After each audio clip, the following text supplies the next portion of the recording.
But then, I don't like January markets because most clubs go out there and waste money. They are panic buying.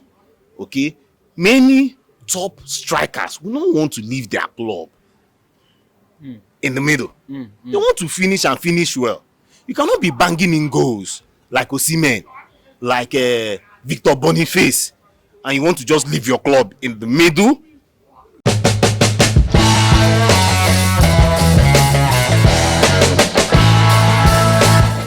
Good evening, bro. Good evening, bro. Good evening, bro. When was the last time you watched a competitive match and entertaining at the same time? Can't remember. Just today. Today was the last, maybe the first time. Okay, because I know you've been watching Chelsea all the way. Unfortunately, you guys have been watching very, very dull movies all this while. It was a good night of football. Yes. And you know what was so peculiar for me? For the first time, I actually saw you get glued to your seat in this game. You know, I was observing you from my phone. I could see that you were really so much interested in this game. And finally, it's over.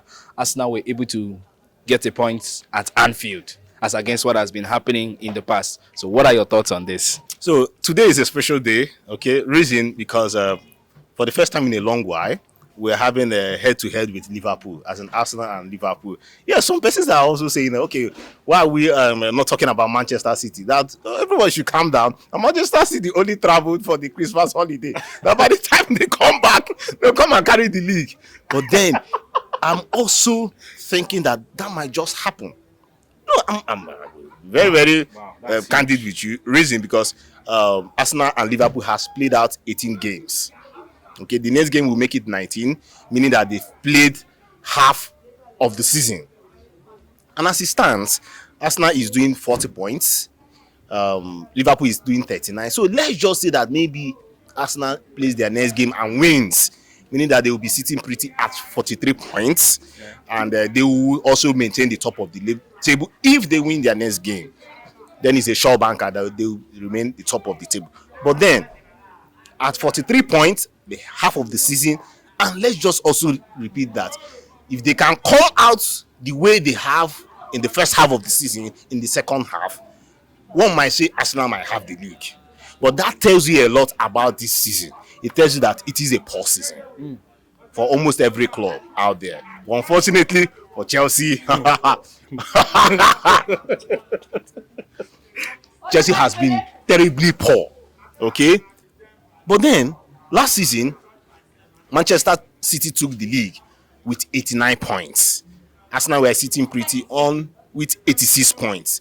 So does it mean that the league will end, or the winner of the league 2023-2024 season will win the league with an average of, let's say, 86 points? If Arsenal repeats itself, okay? But if you also ask, will Manchester City overdo themselves in the second half of the season? Well, with the kind of players that they have and the magic that they do, they can able to have Rodri and get Kevin back. But getting Kevin back, Kevin should also need some time. Okay? And what if he comes back and he goes back to injury? Okay? That is the reason why I also have to state this and say that this season, a lot have not really happened. Okay. One might also say this should have been happening during the COVID time. But unfortunately, it's happening now. But one might also say that, could it be that the smaller clubs are doing so well, making it difficult for these top clubs to do their biddings? I'm not talking about Chelsea having going head on with all these bigger clubs, okay? But look at Luton is winning. Newcastle. Bournemouth is winning. Everton with 10 points deduction, they are still doing wonders. Look at Aston Villa.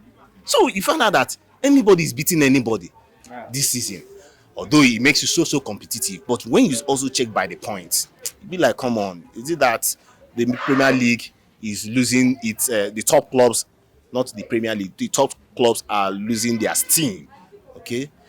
But in all, it's been a wonderful 18 weeks of amazing football. Unfortunately for some clubs out there, they are not doing so well. But well, what can we say? But it's also good for Arsenal because before Christmas they can say that okay, they are doing so well and they are on top of the league. So and mind you, they have up to I think 4 to 5 days before the next game. Yeah. So Okay, enough and it time gives them enough time to be with recuperate. family. Yeah. By tomorrow, we'll start seeing Christmas pictures. pictures Will be everywhere, flowing social everywhere. media. Please tune to Football Intel on any of the platforms. Yeah. We are sure to get some of those pictures. Exactly, Okay, yeah. we'll try our best and supply our fans all manner of pictures relating to Christmas. Please, Wonderful. let's try and do that. Thank you. Wonderful. Wonderful. Okay, so moving forward, I'd like to ask you this before you go.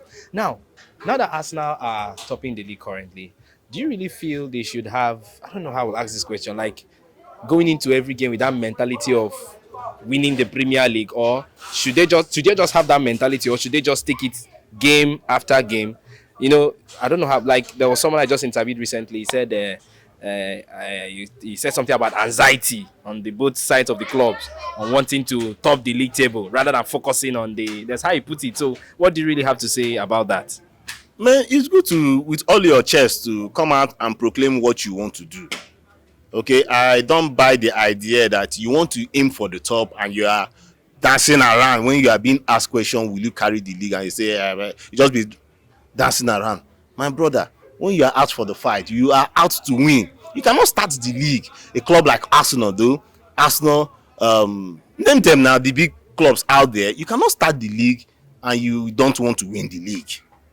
Come on. And for Arsenal that have not won the league for more than 20 years, you cannot just be starting the league and you say, let's just at least qualify for Champions League. Oh man, that means you do not believe in yourself. If Leicester City could do it back in those days, Coming from Championship. to win the Premier League, oh come on, why won't Arsenal come out to say, come on, we want to win this? Yes, one might also say that if they come out to make that math about winning the Champions League, they might get a running nose. They might, might cover their nose with so much blows. But then, Arsenal has what it takes. They've also improved on their squad between last season and this season. But my worry is they need to do better than this first half of the season if they really want to make a mark, if they want to stay out. Last season, the difference between Arsenal and Manchester City was that Manchester City had 5 draws and 5 losses, but Arsenal had 6 draws and 6 losses. Okay, if they can be able to stay strong, more importantly, by January, see if I use the word if they can get a striker. But then I don't like January markets because most clubs go out there and waste money. They are panic buying. Okay, many top strikers will not want to leave their club in the middle. They want to finish and finish well. You cannot be banging in goals like Osimhen, like Victor Boniface, and you want to just leave your club in the middle.